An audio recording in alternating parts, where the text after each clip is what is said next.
కల్కి 2898 మనం ఎప్పటి నుంచో వెయిట్ చేస్తున్న ఈ మూవీ అయితే ఈరోజు అయితే రిలీజ్ అయిపోయింది. ఇంకా ఈ మూవీ బాగుందా బాగాలేదనేది ఈ రివ్యూలో తెలుసుకుందాం. ఇలాంటి జెన్యూన్ రివ్యూస్ కోసం మన ఛానల్ సబ్స్క్రైబ్ చేసి పక్కన బెల్ ఐకాన్ ఆన్లో పెట్టుకోండి. ఇంకా వీడియో స్టార్ట్ చేసేద్దాం. ఇక ఈ మూవీ యొక్క స్టోరీ ఏంటంటే, మహాభారత యుద్ధంలో తన కోపం కారణంగా కృష్ణుడి చేత శాపబడిన అశ్వత్థామ 10వ అవతారమైన కల్కి పుట్టుక కోసం వెయిట్ చేస్తూ ఉంటాడు. మిగతా స్టోరీ మనకు తెలిసిందే, ట్రైలర్లో వాటిల్లో చూపించేశారు. ఇక ఈ మూవీలో మైనస్ పాయింట్స్ గురించి మాట్లాడుకుందాం. తక్కువే ఉన్నాయి.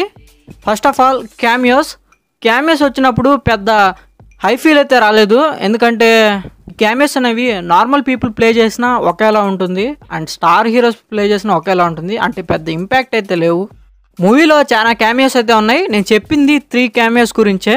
ఆ 3 క్యామియోస్ జస్ట్ నార్మల్గా ఉన్నాయి అంతే. ఈ మూవీలో ఇంకో మైనస్ పాయింట్ ఏంటంటే ఆ సాంగ్స్ పెద్దగా వర్కౌట్ కాలేదు. అంటే హీరో హీరోయిన్ మధ్య ఒక డ్యూయట్ సాంగ్ అయితే ఉంది, ఆ సాంగ్ అయితే అసలు బాగాలేదు. ఇక ఇంకో మైనస్ పాయింట్ అంటే విజయ్ దేవరకొండ గారి లుక్ అదంతా బాగానే ఉంది, కానీ వాయిస్ డెలివరీ అయితే బాగాలేదు. ఏంటి భయ స్పాయిలర్ ఇచ్చేసాం అనుకుంటారేమో, నిన్న ప్రభాస్ గారు లైవ్లోనే ఆయన స్పాయిలర్ ఇచ్చేశారు. ఆ వాయిస్ టోన్ కొంచెం మార్చాల్సింది. ఇవి మూవీలో ఉన్న మైనస్ పాయింట్స్. ఇంకా ప్లస్ పాయింట్స్ గురించి అయితే వద్దాం. ఇక మూవీ స్టార్టింగ్గా మనకి గూస్ బంప్స్ అయితే వచ్చేస్తాయి. ఇక ఆ కాంప్లెక్స్ గురించి, ఆ ఏరియా గురించి ఒక్కో పాయింట్ సెట్ చేసుకుంటూ వెళ్తాడనమాట.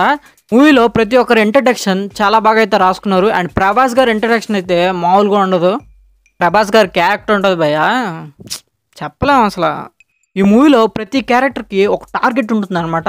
ఒకే ఒక టార్గెట్, దానికోసం ఏమన్నా చేస్తారు.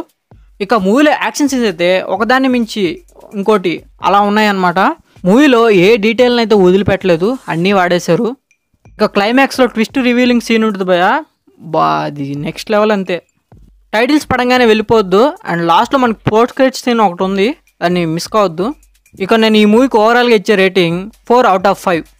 ఏంటి భయ అన్నీ పాజిటివ్గా చెప్పావు, ఏంది రేటింగ్ ఏది అలా ఉందంటే, అంటే ఫస్ట్ హాఫ్ కొద్దిగా టైం తీసుకున్నారు అంటే కంప్లీట్ సెటప్ చేసుకోవడానికి, అందుకే నేను 4 ఇచ్చాను అనమాట. అండ్ వీళ్ళ హార్డ్ వర్క్ అయితే 5/5 ఇచ్చేయచ్చు. That's for the review guys. ఈ రివ్యూ మీకు నచ్చినట్టయితే ఈ వీడియోని లైక్ చేయండి అండ్ మన ఛానల్ సబ్స్క్రైబ్ చేయండి. అండ్ బాహుబలి రికార్డ్ బ్రేక్ చేస్తుందో లేదో కింద కామెంట్ చేయండి.